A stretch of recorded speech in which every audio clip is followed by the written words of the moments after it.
Hey everybody, Mr. Mueller here. So I hope you're enjoying your March so far, and I hope you had a good spring break. I hope you were able to take a little bit of time away, maybe slow down or catch up on some of your coursework. And as we jump back into this next week here in March, as we hit the Ides of March and St. Patty's Day, I wanted to share a word with you. I wanted to tell you a little about what's going on in my life and some things going on. So you might notice here that I'm wearing a shirt here with a logo on it, and I wear it kind of often. This is my one of my shirts I wear for my robotics teams, and so.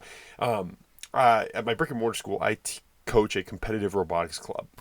These kids spend hundreds and hundreds of hours working on a robot for a year, and they competed in the state championship this last weekend.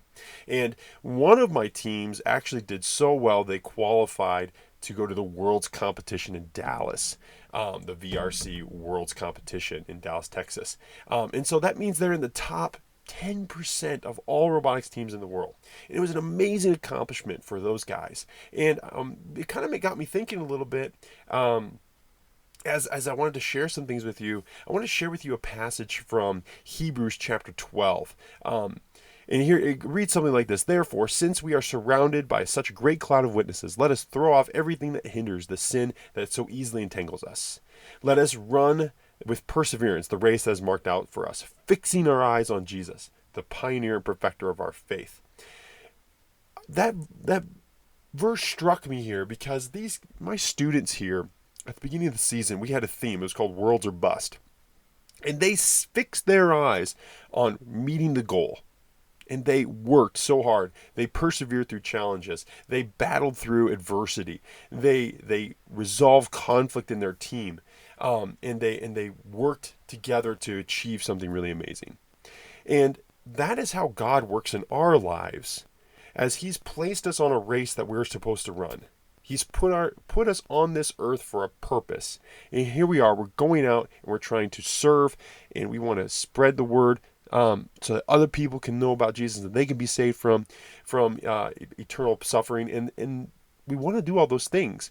And it's important to remember where we're looking, because when you're running a race, when you're working through an entire robotics season trying to meet your goal, it's so easy to stumble and fall and forget what your goal is. Whether it be we are working through the day, working on our homework for LUOA, and it's like, man, why do I have to do this particular assignment? Why do I have to put in all these hours to do this thing? Or maybe it's one of those things like, I'm just struggling with this. Why can't I get more help on it? Or maybe it's with a robotics team. It's like, why can't we get this thing to work? We tried 100 different ideas and it still can't work. Why won't it work? And it's so easy to stumble and fall and forget where we're going. But if we fix our eyes on Jesus, if we fix our eyes on the prize, God can empower us to do anything. And specifically in our lives, we run the race with endurance, with perseverance. The race marked out to us. And we fix our eyes on Jesus. We keep our eyes on the goal. Because if we keep our eyes on the goal, we remember that all the stumbling blocks, all the pain, all the suffering, it doesn't matter. Because at the end of the day, we get to go live with our Savior in heaven. So it's. I hope that gives you a little hope here as we hit the middle of March. God's blessings on your week, and don't ever hesitate to reach out and ask for help. Have a great evening.